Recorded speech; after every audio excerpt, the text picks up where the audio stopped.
Well, as I begin this morning, it is appropriate to acknowledge that 76 years ago on this date, May 14th, 1948, we have the anniversary today of a question answered. Can a nation be born in a day? Isaiah chapter 66, verse 8. And the answer that was brought forth 76 years ago, absolutely yes.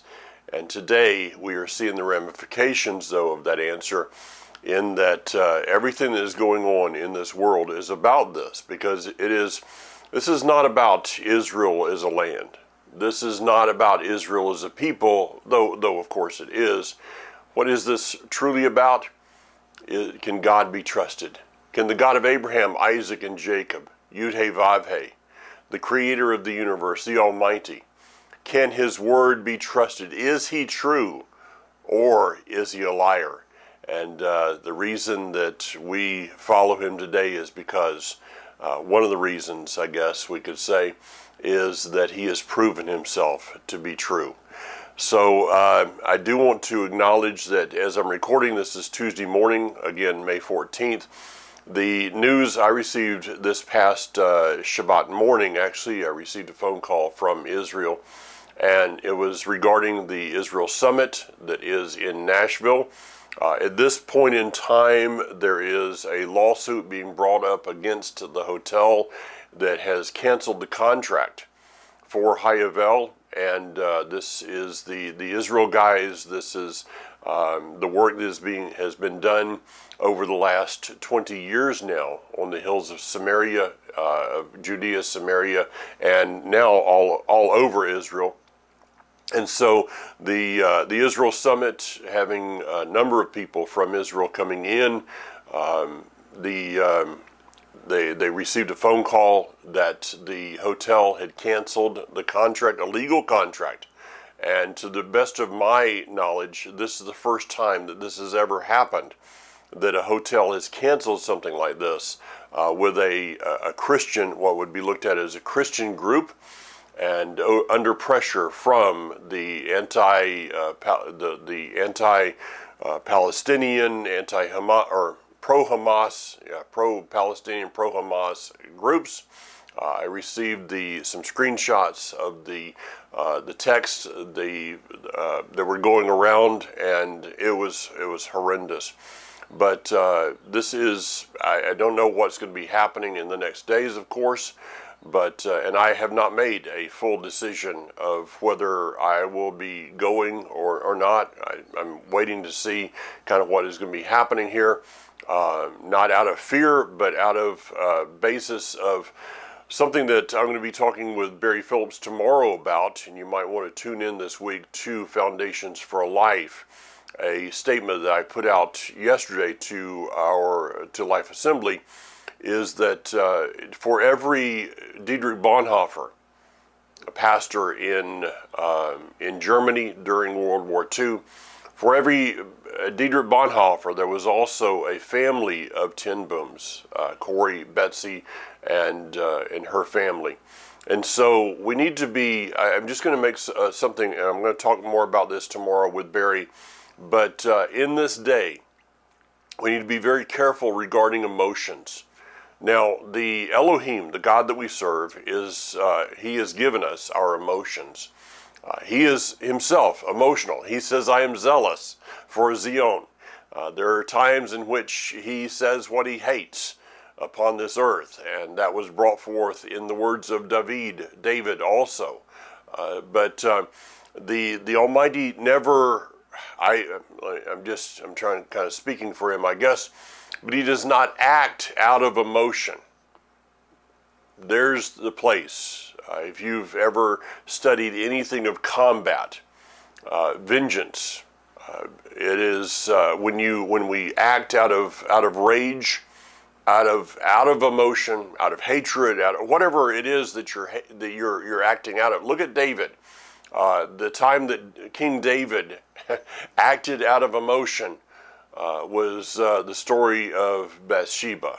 So we need to be careful about this, and understanding that people may be called to different things, and we need not to judge them but to support a person's decision, understanding that their calling in life may be different than our calling.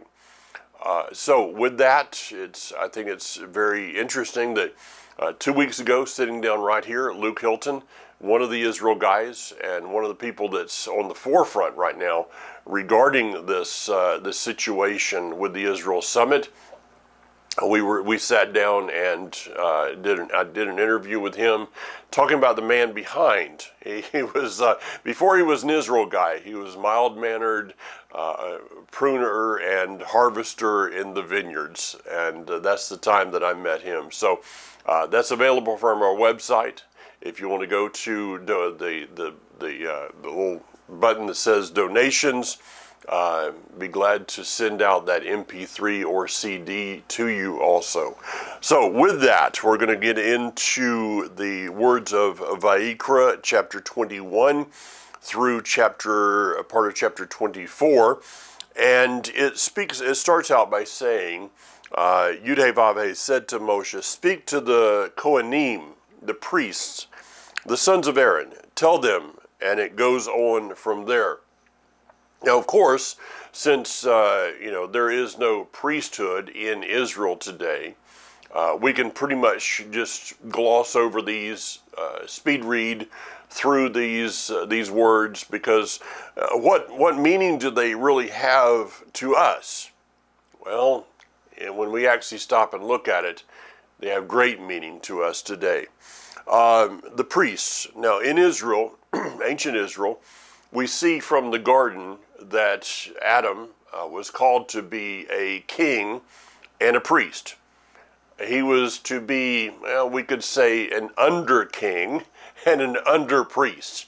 He was to be serving, and he was to be guarding and taking control, taking authority, dominion, and also tending to and bringing forth fruit in the garden. This would make him the king and priest of the earthly realm that was to be a mirror image of the heavenly realm, the true king, the true priest.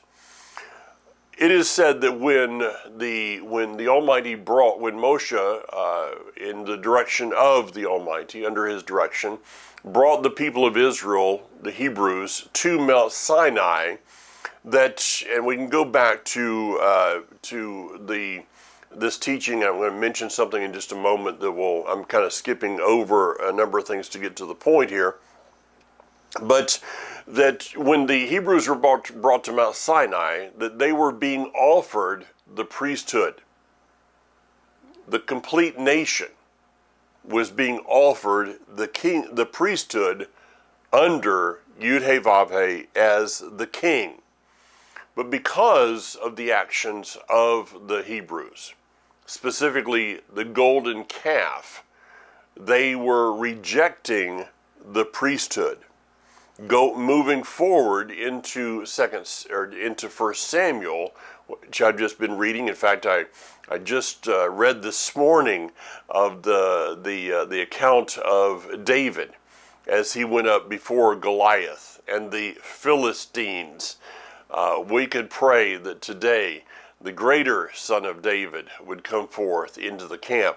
That's another subject. But when in the book of 1 Samuel, the people were to have Yud-Heh-Vav-Heh as their king, what did they do? They rejected him.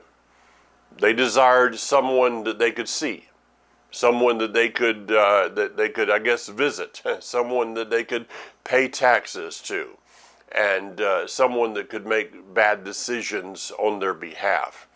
And so instead of accepting and following Yud-Heh-Vav-Heh as their king, they wanted to be like the other nations and have a king, which brought forth the man Shaul, who would become King Shaul. And so what did they do? They rejected the kingship of Yud-Heh-Vav-Heh over them. So what do we see playing out in history is that the people of the Hebrews rejected their position as priests, and rejected his position as king. Now, this brings up the concept of the Melchizedek priesthood, that in the Melchizedek priesthood, that it is all about the priest and a king. I'm not going to go into that specifically right now. I will suggest once again, and this is in various places on the internet. I actually have downloaded the teaching onto my computer so I can have it as reference from time to time. Is a teaching by Eddie Chumney, dear brother, that great teacher. And I know that Eddie goes. It's not something. Eddie is not one to just kind of sit down and arbitrarily listen to in the background. You better be paying attention. And Eddie did a teaching a number of years ago on the Melchizedek priesthood. He's done at various places, and I believe it to be very imperative in our day that we understand to the level that we can what the Melchizedek priesthood is, because this brings in who Messiah is. This brings in the person of Yeshua, who is not under the priesthood, the Levitical priesthood, but the Melchizedek priesthood. Do we really understand what that is? I challenge you to go and spend some time with that teaching. Now, so this brings us to something of, back to the question. The average person would say that we're not, these are to the sons of Aaron, so this doesn't really affect us. Well, yes, it does. So let's go over to the book of 1 Peter, Kepha, chapter 2. And I'm going to start all the way up in verse 4. You can start before that if you'd like, but actually it's a great book to just read the whole thing. As you come to him, the living stone, rejected by people, but chosen by Elohim and precious to him, you yourselves are living stones. As living stones are being built into a spiritual house to the Kohanim set apart for Elohim to offer spiritual sacrifices accepted to him through Yeshua the Messiah. Now, on a sideline right there, when it says that we are to come to him as living stones, rejected by people, but chosen and precious to him, we should keep in mind the teaching going back to the Torah portion a couple of weeks ago about Zarat, and about the Zarat, the mold that was found in a person's house. I taught on this a little bit more in depth last week with Life Assembly. I'm just going to give you some thoughts to consider. That concept of mold was not just written for that time, but if we become the stones, the living stones, that are being placed together into a building, a house, a spiritual house to serve him. If we become individually infected by mold, Zarat, it is according to the Torah that he would take us out for a time to clean us, to remove that mold. Then would, according to his words in Leviticus, Vayikra, he would then place us back in there. But if the mold came back, we would then be removed and put outside of the camp. If eventually the mold became so great that it was affecting the house would have to be brought down. Consider the possibility that in our day, what has been known as the Messianic Hebrew roots movement I'm just putting this out as a question, has this movement become so infected with Zarat that he is actually bringing it down and will rebuild into something that is free from that. I'm not pointing fingers. I'm not judging you. I'm just asking a question. And so if that is one day happening, or in our day happening, will we be found fighting his work of taking the house apart, not one stone, and maybe you want to think of some other things here, not one stone will be left upon another. That's, as I say that, it grieves me to think that we could be in that place. I'm going to leave that and move on with the rest of this. So it says, look, I am laying in Zion a stone, a chosen and precious cornerstone. Whoever rests his trust on it will certainly not be humiliated. This is speaking of Messiah. Now to you who keep trusting, he is precious. But to those who are not trusting, the very stone which the builders rejected has become the cornerstone. Also, he is a stone that will make people stumble, a rock over which they will trip. They are stumbling at the word, disobeying it as had been planned. Okay, there's nothing happening upon this earth today that is, the Almighty does not wake up in the morning and look at the news and go, wow, I didn't see that coming. No, I mean, that's what I do in the morning. That's what you do in the morning. That's not what he does. Nothing is of surprise to him. But now here, but you are a chosen people, the king's kohanim, a holy nation, a people for Elohim to possess. Why? First of all, understand that the words written to the priesthood, now we have not replaced, there will once again, I believe, be a priesthood. That's another subject for another time. But you and I do not need to just gloss over these words of Vayikra that were written to the sons of Aaron, to Aaron, and say, well, that's for a different time. No, we should be spending the time considering, okay, how is it that these words would be spoken unto me? Now, why is it that we've been called? Is it because we're so wonderful? Is it because you and I are the greatest generation that has ever lived? That we are the most spiritual generation? I'm just going to speak for myself and say, no. We are a called generation, but why have we been called? It's not about us. Okay, here's the issue that arises many times. It's not about us. It's about him. And what is it that he says that we are to do? What are we called for? He doesn't leave this to chance and says, why? Okay, when you see the word why in Scripture, you should pay attention, and we should be asking ourselves, okay, why has he put the word why there?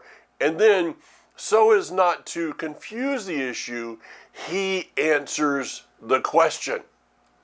As he did of Isaiah.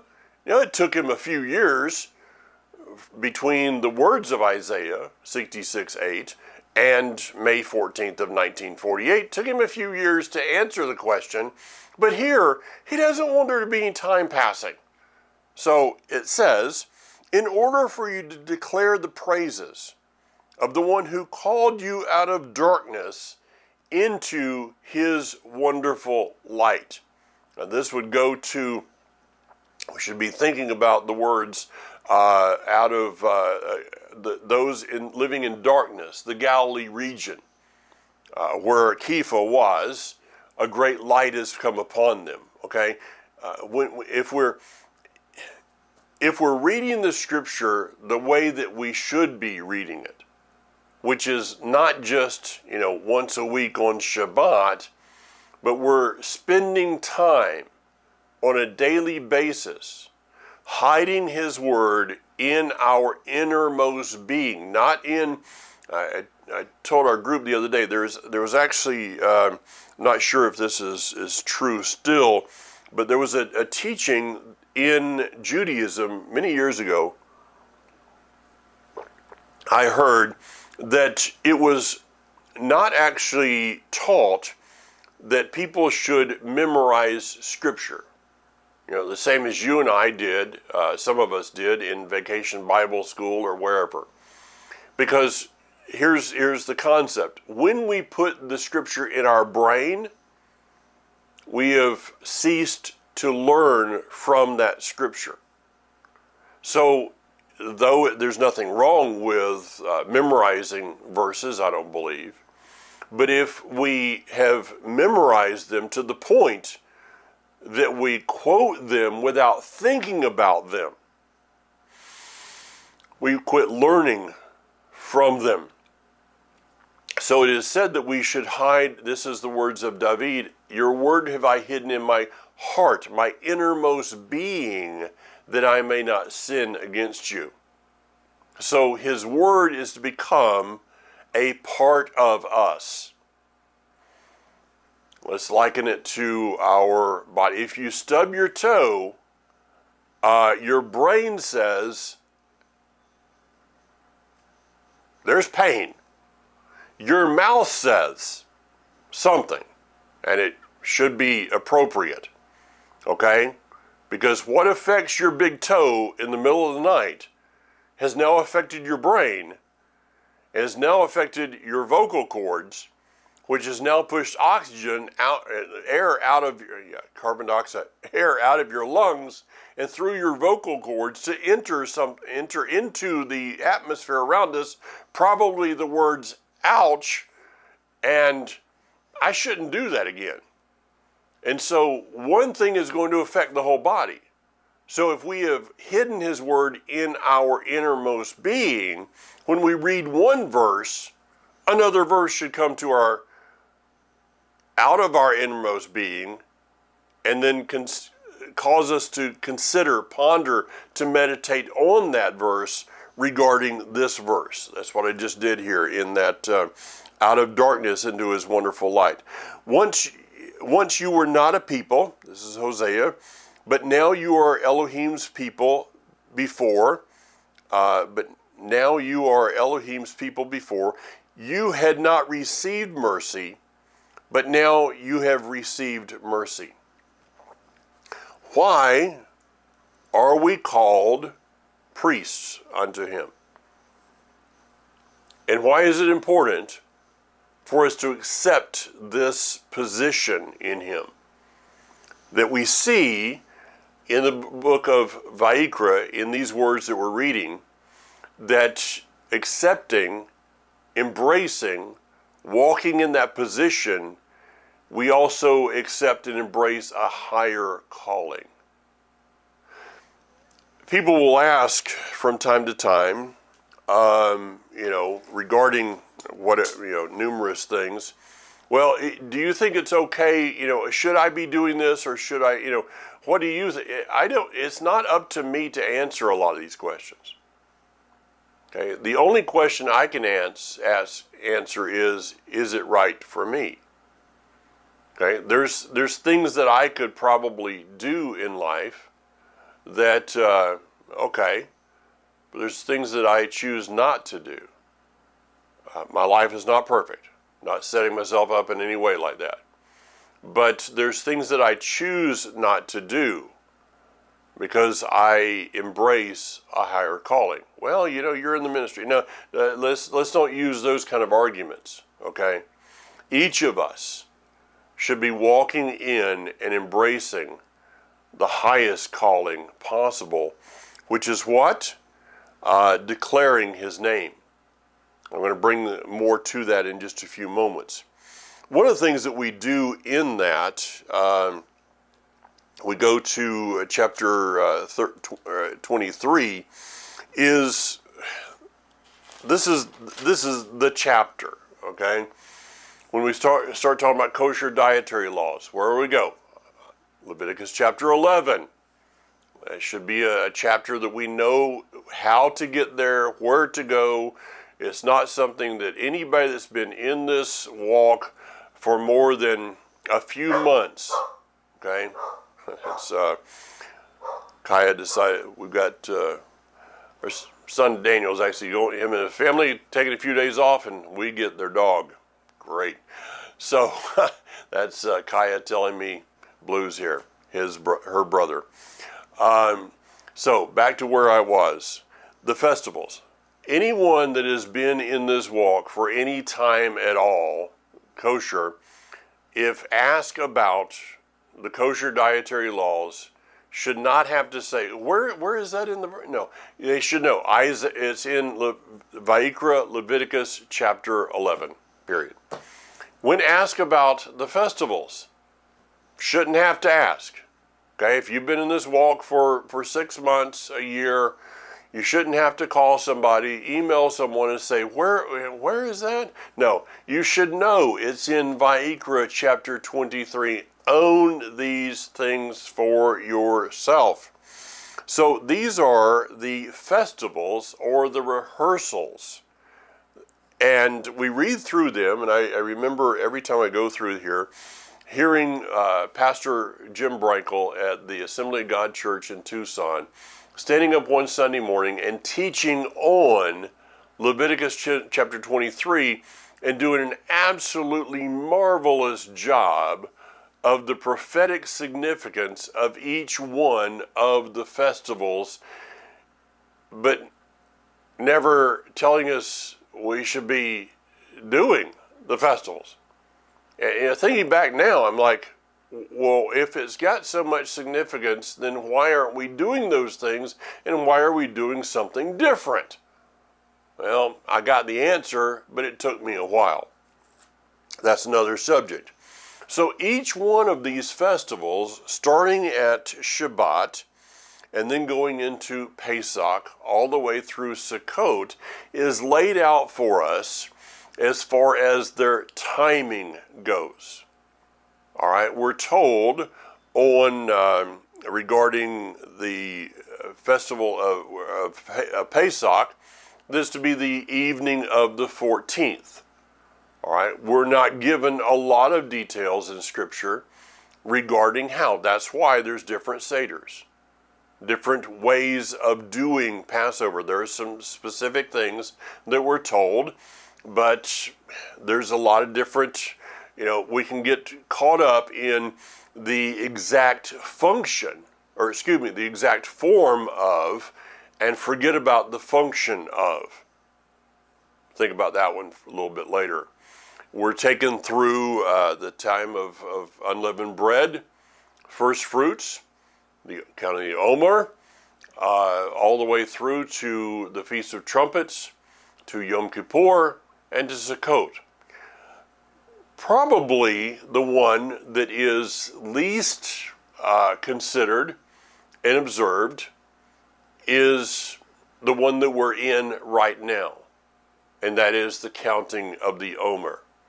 Now, I'm not going to get into the confusion and the controversy of the counting.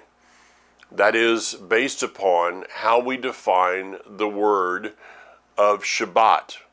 One word, Shabbat, that you begin counting after the Shabbat.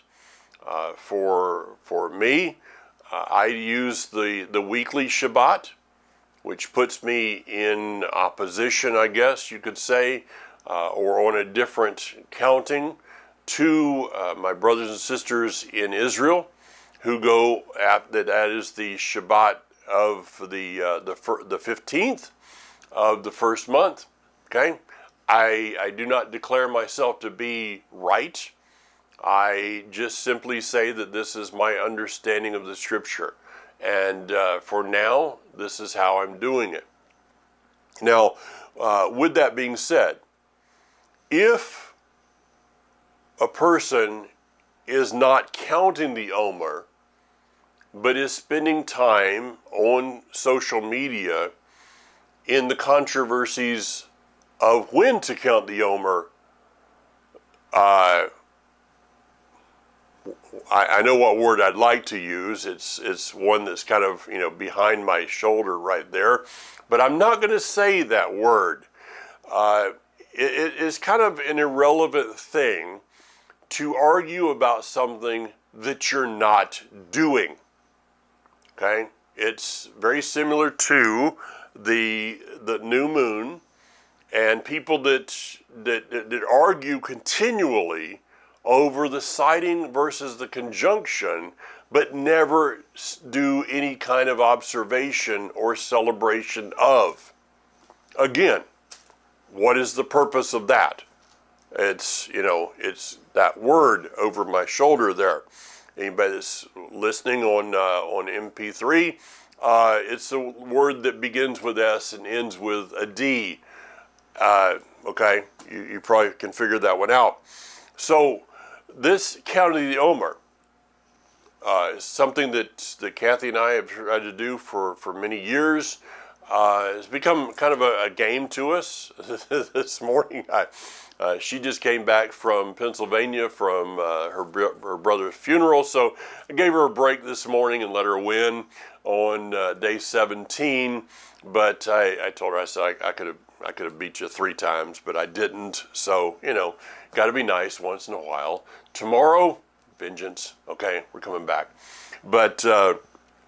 And we enjoy this during the year, during these 50 days, and we have readings. If you don't have those, I'd be glad to send it to you. The Count of the Omer, we're in Psalm 119, going through that at the moment. But I decided this past Shabbat that I would just kind of look a little bit further into this. What is the Count of the Omer? Now, I've done this on various programs. Did this with Barry, did this with Daniel. And but I kind of just thought that there's something about this that I haven't seen yet. And so I actually went to the word Omer.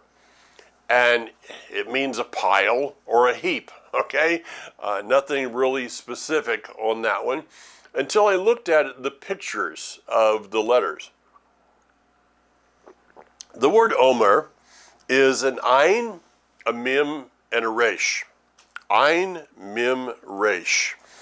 And so what do we see if we consider those letters? First of all, the letter Ayin is to see or to perceive. The letter Mim is water.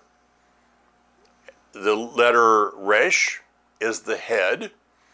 And so, according to Brad Scott of blessed memory, when we have a 3-letter root, which this is, Omer is a 3-letter root, the center letter is what drives the letter, is what drives the word.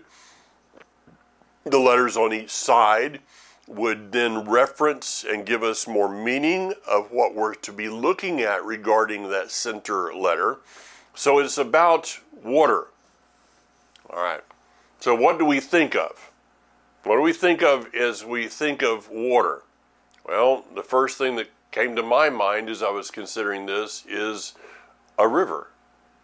Okay, I live just above the Little Tennessee River. During the winter, we can hear it as this is a mountain river with light rapids along the way.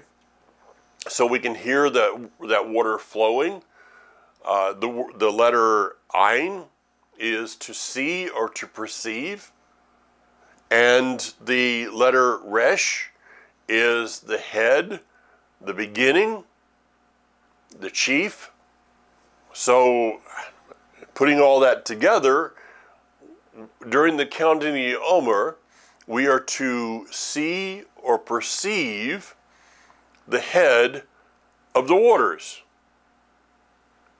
When I saw that, it was like the counting of the Omer totally changed for me as I consider the words of Revelation chapter 22.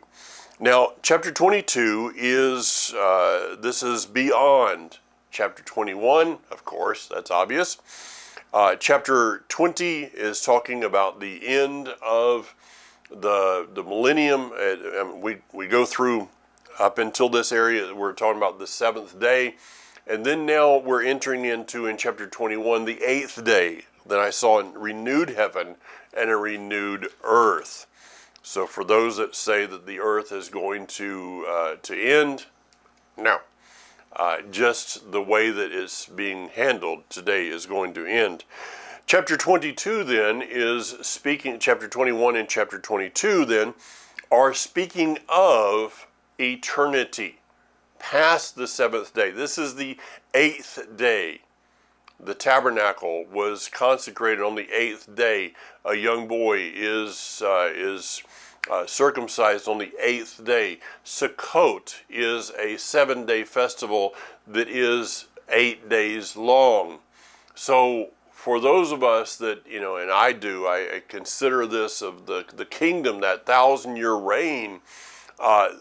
The Torah will go forth from Jerusalem, the word from Mount Zion. The temple will be rebuilt in whatever manner that is. A Messiah will rule and reign. There will be peace upon this earth.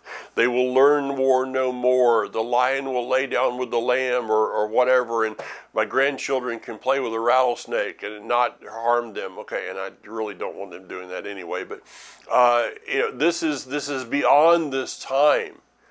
And it says, next, the angel showed me the river of the water of life, sparkling like crystal, flowing from the throne of Elohim and of the Lamb. Between the main street and the river was the tree of life, producing 12 kinds of fruit, a different kind every month. And the leaves of the tree were for healing the nations. No longer will there be any curses. The throne of Elohim and of the Lamb will be in the city, and his servants will worship him. They will see his face, and his name will be on their foreheads. Night will no longer exist, so they will need neither the light of a lamp nor the light of the sun, because Adonai Elohim will shine upon them, and they will reign as kings forever and ever. And notice it says that they will not need the light or the light of the sun. It doesn't say that there will be no sun. It says that we won't need it. It'll just be like, oh, there's the sun, because the light of Yud He Vav He will be that which shines forth in the world. That's to another place. What is the counting of the Omer? It's the anticipation of the day in which we see the headwaters coming from the throne of Elohim and of the Lamb. So when we get up in the morning, and I try to beat Kathy to the counting, or we do on our Life Assembly Facebook site or in our text or something, that this is about our longing for his kingdom. The 50th day, the day of Jubilee, all debts, all debts will be canceled. Okay, did you get that? All debts, all curses will be canceled. The curse of the garden will be totally and completely, once and for all, canceled. What a day will that be?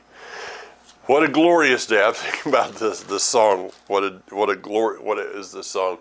I can't remember it now. It's something, the song, you'll remember it and start singing it, hopefully. What a day that will be. All right, let's go over to chapter 24. A couple of minutes left here, just a few minutes. And I want to go to this. This is really taking a hard left turn. In verse 10, there was a man who was the son of a woman of Israel, an Egyptian father. Why does it say Egyptian father here? Now, the Torah is very clear, going all the way from the time of the Exodus through the book of Deuteronomy, in that the foreigner was to be treated no differently. As we read in the prophets, I go back to the verse of Isaiah 56:6, the foreigner who has joined themselves to Yud-Heh-Vav-Heh. Let's go to Romans about being grafted in. Go to Ephesians. We have been adopted into the commonwealth of Israel. The scripture is very clear regarding what you do with those who are adopted and grafted in, is they are to be considered absolutely part of the family of Israel. There's to be no delineation. There's to be no difference. There's no way they are to be treated any different. The commandments for one is for all. There's no difference. So why is it that in Vayikra that it says the son of a woman of Israel and an Egyptian father? I'm going to speculate something. I think I could probably find some good historical references regarding this. But could there have been a group of people that were of Egyptian descent that had not fully integrated into the nation of Israel, of the Hebrews? They saw themselves not as Hebrews, but instead they saw themselves as, well, I'm an Egyptian Hebrew. Kind of the same as we see those today that are American Jews. We see those who have come across the border, not political here, but come across the border and are being put in hotels and ask for their ethnic foods. Okay, if you come from a different country into the United States, eat what's set before you, Bubba. You don't get to say, if I'm footing the bill for this thing, you have no say in what is on the menu. When you earn the right by giving unto this country and making your own money, then you can go to the restaurant and order what you want. May have been the same thing that was happening here. This Hebrew woman, the son of a woman of Israel, had married a man that had not fully integrated into the nation of Israel. Considered himself an Egyptian Hebrew. Okay, now we could go a lot of different places with that. I'm not going to. So what this did is it erupted into an argument within the family of Elohim. He went out among the people of Israel, and the son of a woman of Israel had a fight in the camp with a man of Israel. Okay, what was that fight about? We're not told. But it probably had something to do with commandments. It had something to do with observance. It had something to do with identity, whatever it was. But in the process of this, in the course of which the son of the woman of Israel uttered the name Yud-Heh-Vav-Heh in a curse. Okay, and you can read the rest of it. I want to go back to the beginning, because these words here, uttered the name of Yud-Heh-Vav-Heh in a curse, is he pierced the name of Yud-Heh-Vav-Heh in making it of little account. Okay? This is not that he used specific words as we hear today, but it is not the form. Okay? Today people get really tied up in the form of words. Now, I believe that we should hold the name of Yud-Heh-Vav-Heh and all derivatives that we use of that in high accord. I had a man on the golf course the other day that, he uttered the English derivative of the name of Messiah after not making a putt. I just kind of look at people sometimes and think, you're not thinking about anything. Maybe it's a good thing that he does not know the true name of Messiah, okay? Or he might find himself a little smoky spot over on the side of the green or something. I don't know. But this is not about, this is the function. That what do we do when people put on, OMG, which, please, if you ever put OMG on a comment, on a post I make, I will delete it. Because I know what it stands for, and I don't like it. Because what are we doing? You taking of little account the name. It's not about the pronunciation, but about who's behind the name. You're not to use the name of Yud-Heh-Vav-Heh in vain. This is the same thing. Okay, he was this person in uttering the name was piercing the name. Okay, let me explain it like this. Balloon. This balloon was just a regular balloon a few minutes ago until I blew it up. Okay. Now, the name of Yud-Heh-Vav-Heh upon this earth is kind of as the non-inflated balloon. It was just a piece of plastic laying there. But it's what I do with that. When I take his name and I declare his name upon my life, my actions are as if I am blowing air, his breath, into his name. So I'm declaring his name upon this earth. I am in essence bringing life into his name. So you and I, as priests unto him, have the ability to bring life into his name for others to see.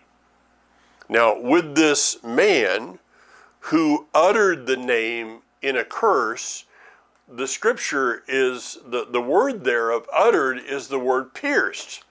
So what did he do?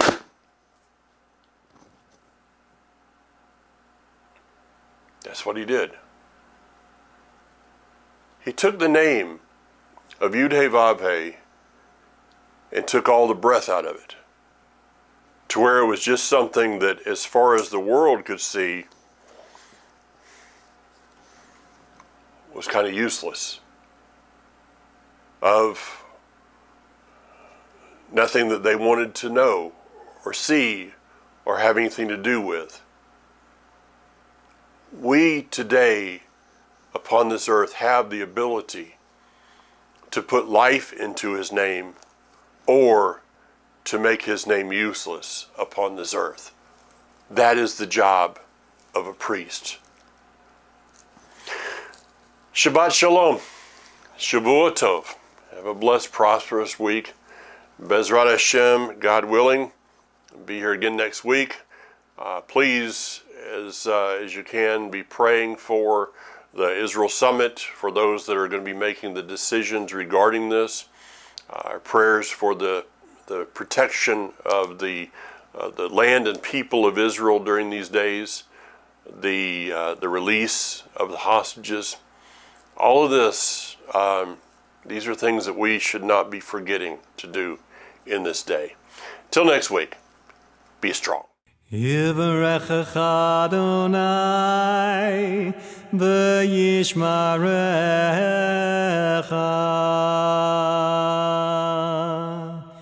Ya'er Adonai panav elecha v'yichunecha.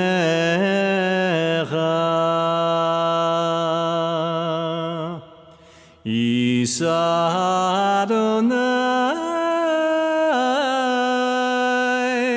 panav elecha